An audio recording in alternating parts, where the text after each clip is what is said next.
નમસ્કાર મિત્રો જિગ્નેશ મેવાણી ગુજરાત કોંગ્રેસના બેબાક નેતા શું થાપ ખાઈ ગયા?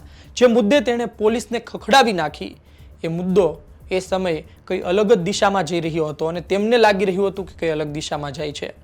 જિગ્નેશ મેવાણી તેને રજૂઆત કરવા આવેલા લોકોને તપાસ્યા વગર, તેનો ભૂતકાળ જાણ્યા વગર રજૂઆત કરવા ગયા અને ભરાઈ ગયા. વિસ્તારથી વાત કરું તો ગુજરાતમાં જિગ્નેશ મેવાણીના થરાદના વિડીયો ખૂબ વાયરલ છે.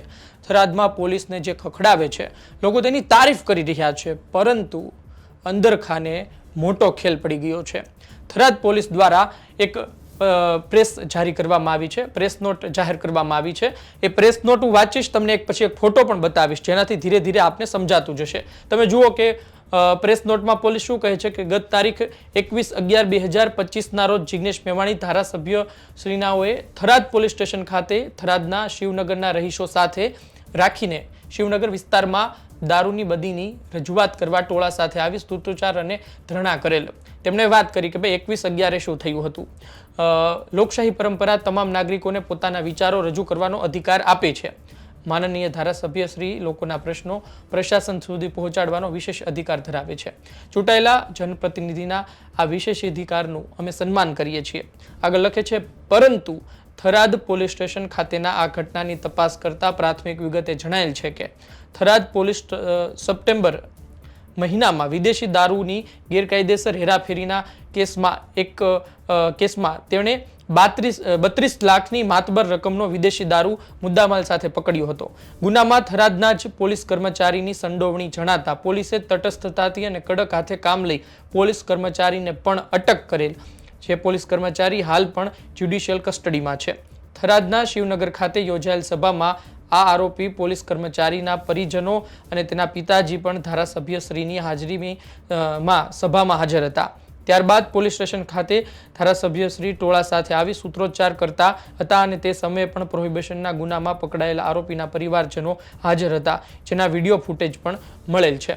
આગળ શું જણાવે છે કે આમ સુનિયોજિત કાવતરાના ભાગરૂપે તમને વચમાં જણાવી દઉં, વાત એ છે કે જે પ્રેસ નોટ સામે આવી છે તેમાં પોલીસ એવું કહેવા માંગે છે કે સપ્ટેમ્બરમાં બનાસકાંઠાથી જે ગુજરાતમાં દારૂ આવી રહ્યો હતો તેમાં પોલીસ જે મદદ કરી રહી હતી એમાંથી એક પોલીસને પકડવામાં આવ્યો હતો. એ પોલીસ કર્મચારી જેલમાં છે અને જિગ્નેશ મેવાણી જે દારૂનો વિરોધ કરે છે એ દારૂના વિરોધમાં તેના પરિવારજનો છે. તેણે ફોટા પણ આપ્યા છે, આગળ તમને ફોટો પણ બતાવીશ. આગળ શું લખે છે કે સુનિયોજિત કાવતરાના ભાગરૂપે આ સમગ્ર ઘટના બનેલ હોય જણાય છે. સમગ્ર ઘટનાને અન્ય સ્વરૂપે રજૂ કરી પોલીસ વિભાગ પર ગેરકાયદેસર દબાણ કરવા કૃત્ય કરવામાં ખોટી રીતે દબાણ કરવા કૃત્ય કરવામાં આવેલ છે તેવું તેમનું કહેવું છે. માનનીય જનપ્રતિનિધિ સમક્ષ કોઈ રજૂઆત કરવા આવેલ હોય તો હકીકતની પ્રાથમિક માહિતી મેળવ્યા બાદ યોગ્ય જગ્યાએ કાયદા અને નિયમો અનુસાર રજૂઆત કરવી જોઈએ. તેમની વાત એ છે કે કોઈ રજૂઆત કરવા આવે નેતાઓ પાસે તો એમને પૂરા સાંભળવા જોઈએ, ભૂતકાળ પણ તપાસવો જોઈએ, પૂરી માહિતી લેવી જોઈએ, પ્રાથમિક માહિતી લેવી જોઈએ. આ રીતે ટોળાશાહી કરીને લોકોની ઉશ્કેરણી થાય તે રીતે ઉગ્ર અવાજે વાતાવરણ તંગ બને, લોકોની સુરક્ષા જોખમાય તે રીતે વર્તન કરવું જોઈએ નહીં. એટલે જે પ્રકારે જિગ્નેશ મેવાણીએ બેબાક અંદાજમાં કહ્યું તેવું ન કરવું જોઈએ તેવું પોલીસનું કહેવું છે. આગળ લખે છે, માનનીય ધારાસભ્યશ્રી દ્વારા ટોળાની વચ્ચે રહીને અશોભનીય અને ઉગ્ર ભાષાનો ઉપયોગ કરી લોકોને પોલીસની કામગીરી અંગે ગેરમાર્ગે દોરવાનો કાર્ય કરેલ છે, જે યોગ્ય નથી. જનપ્રતિનિધિ તરીકે તેઓની રજૂઆત શિરોમાન્ય છે. પોલીસ આ અંગે કાર્યવાહી કરવા નિષ્ઠ છે, ફરજનિષ્ઠ છે, પરંતુ રજૂઆત કરવા માટે કરવામાં આવેલા કૃત્ય અને અશિષ્ટાચારી વર્તન જાહેર હિતમાં સ્વીકાર્ય નથી, અસ્વીકાર્ય છે. હું પાછળ પડીશ તો છોતરા કાઢી નાખીશ, આ શબ્દો હતા. પોલીસને પટ્ટા તમારા છે, તમારા ઉતરશે, મારા નહીં. આવી ગેરબંધારણીય ભાષાનો ઉપયોગ કરી પોલીસ વિભાગની છબી ખડાઈ તથા લોકોમાં ગેરવ્યાજબી રીતે પોલીસ વિરુદ્ધ ઉશ્કેરણી થાય તે સૂત્રોચ્ચાર કરી જનપ્રતિનિધિની ભાષા અને વર્તન સ્વીકાર્ય નથી. પોલીસ વિભાગે આ બાબતની ખૂબ ગંભીરતાથી નોંધ લીધેલ છે. આવી ઘટના બિલકુલ સાખી લેવામાં નહીં આવે. આ પ્રકારની વાત કરવામાં આવી છે. અન્ય પણ હું તમને ફોટા બતાવું, અન્ય પણ માહિતી બતાવું જેનાથી તમને વધુ ખબર પડશે. આપણે જે વાત કરી અત્યાર સુધી એ વાત એ હતી કે સપ્ટેમ્બર મહિનામાં દારૂ ગુજરાતમાં ઘુસાડવામાં એક પોલીસે મદદ કરી હતી અને એ પોલીસના જ પરિવારજનો જિગ્નેશ મેવાણી સાથે વિરોધમાં હતા. વાત એ છે કે જે પોલીસ કર્મચારી છે પાછો જેલમાં છે. તમને ફોટા પણ બતાવું જે પોલીસે બહાર પાડ્યા છે. તમે જુઓ, પહેલા તો વાંચી લો કે ચેતનભાઈ શંકરભાઈ જાતે બઢિયા રાઠોડ રહે શિવનગર થરાદ તાલુકો થરાદ મનોજ કુમારના કાકાઈ ભાઈ એટલે મનોર કુમાર છે એ પોતે ગુજરાતમાં દારૂ લાવવા માટે મદદ કરતા હોય તે આરોપ સાથે તેમને અત્યારના જેલમાં નાખવામાં આવ્યા છે. આ એક ફોટો છે. કયા કયા ફોટો પોલીસે બહાર પાડ્યા છે તે વિશે જોઈ લઈએ. વિક્રમભાઈ સજાભાઈ પોતે જાતે બઢિયા રાઠોડ શિવનગર થરાદ તાલુકો થરાદ મનોર કુમારના કુટુંબી કાકાઈ ભાઈ છે. આગળ વધીએ. જોકે તમે જોશો કે છે ને અતિ મહત્વની બાબત છે કે આ ફોટો છે ને એ થરાદનો બતાવે છે. તમે જોઈ શકો છો. અહીં પણ આ ફોટો પણ વિરોધ કરવા ગયા હતા ત્યારનો બતાવી રહ્યો છે. તમે જોશો તો આ ફોટો પણ એ સમયનો છે અને એ કોણ છે? મનોર કુમારના કુટુંબી સગા સંબંધી વેવાઈ. આગળ વધીએ. એનું નામ શું છે? નીલાભાઈ માધાભાઈ તેમનું નામ છે. આગળ વધીએ. આ ભાઈ આ પણ ત્યારનો જ તે ફોટો છે અને ભરતભાઈ વાલજીભાઈ નામ છે એનું. આગળ વધીએ. શું છે? કુટુંબી કાકાઈ ભાઈ છે. નરેશભાઈ જીવાભાઈ મનોર કુમારના કુટુંબી કાકાઈ ભાઈ છે. આ પણ જે સમયે રજૂઆત કરવા લોકો ગયા હતા એટલે કે કોંગ્રેસની સભા ચાલી રહી હતી. કોંગ્રેસની સભા વચ્ચે લોકો રજૂઆત કરવા ગયા. તમે જુઓ કે જિગ્નેશ મેવાણીની જાતે નથી દોડવા ગયા કે ભાઈ ચાલો આપણે આ મુદ્દાને લઈ. એની પાસે લોકો ગયા હતા કે અમારી સાથે આવું થઈ રહ્યું છે, આ જગ્યાએ બેફામ દારૂ ડ્રગ્સ વેચાઈ રહ્યો છે. એટલા માટે જિગ્નેશ મેવાણીએ રજૂઆત કરી. એ જે સમયે રજૂઆત કરવા લોકો પહોંચ્યા હતા એ સમયે રજૂઆત કરવા જે વ્યક્તિ ગયા હતા એ જેલમાં બંધ છે. એ મનોર કુમારના પિતા છે. અને પછી આ બધા કેટલાય લોકો તે પોલીસ સ્ટેશનની સામે પણ ગયા અને ત્યાં પણ તેમણે વિરોધ દર્શાવ્યો. આપણે વધુ માહિતી લઈએ કે એ કેસમાં મનોર કુમારના કેસમાં શું થયું હતું. આપણે જોયું કે મનોર કુમાર છે એના પરિવારજનો કોણ કોણ હાજર હતા અને જિગ્નેશ મેવાણીએ બેબાક રજૂઆત કરી પરંતુ મુદ્દો ખોટો પકડ્યો હતો. જે રજૂઆત કરવા આવ્યા એ વ્યક્તિઓનો ભૂતકાળ નહોતો જાણ્યો.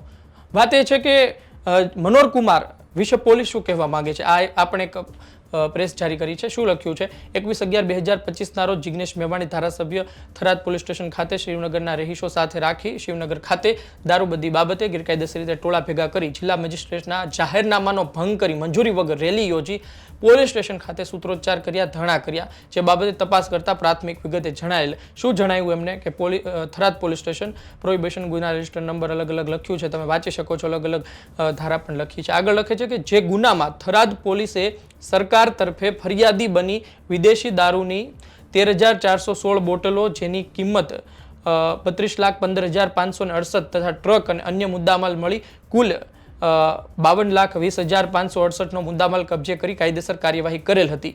આ ગુનાનો આરોપી તગારામ ચંદ્રારામ સોનારામ ટ્રક ડ્રાઈવર છે. બીજું છે રામ બિશ્નોઈ, સુનિલ બિશ્નોઈ.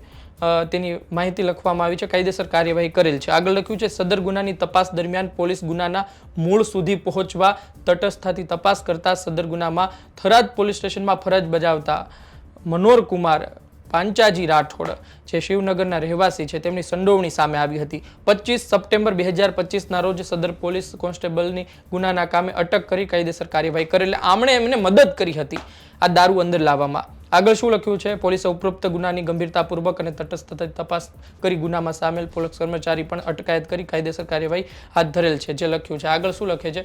તપાસના કામે સદર પોલીસ કોન્સ્ટેબલ મનોર કુમાર રાઠોડ હાલ જ્યુડિશિયલ કસ્ટડી હેઠળ છે.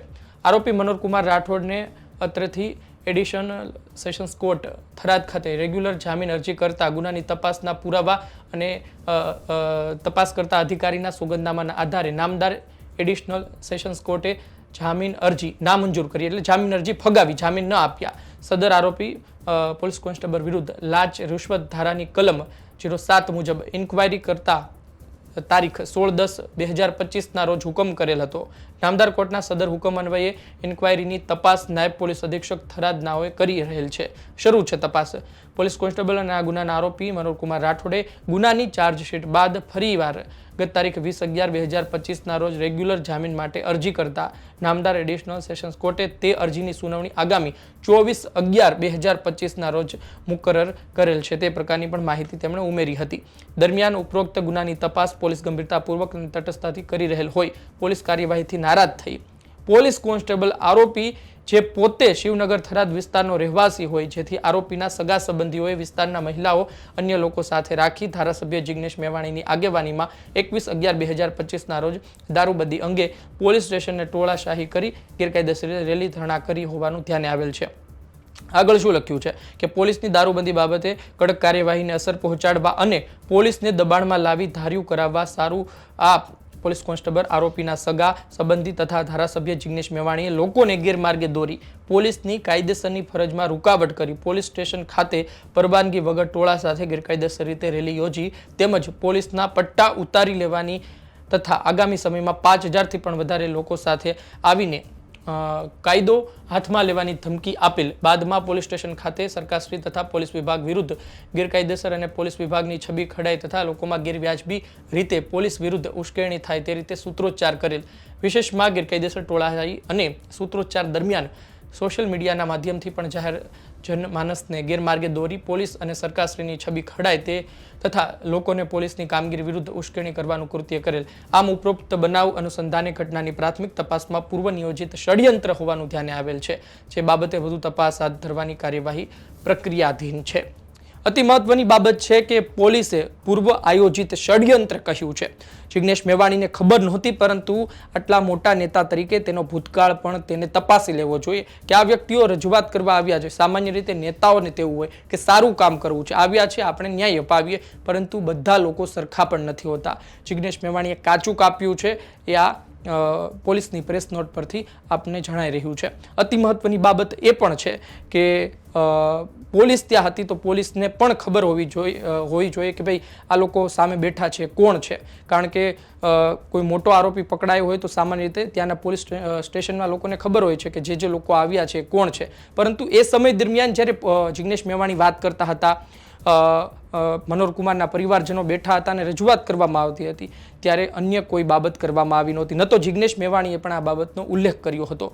એટલા માટે એ સમય દરમિયાન લોકોને લાગ્યું કે બેબાક રજૂઆત કરી રહ્યા છે, સારી વાત કરી રહ્યા છે, પરંતુ જિગ્નેશ મેવાણી પણ અંધારામાં રહ્યા, અન્ય લોકો પણ અંધારામાં રહ્યા અને જે આરોપી છે મનોહર કુમાર તેના પરિવારજનોએ ખેલ પાડી દીધો હોય તેવું અત્યારના દેખાઈ રહ્યું છે.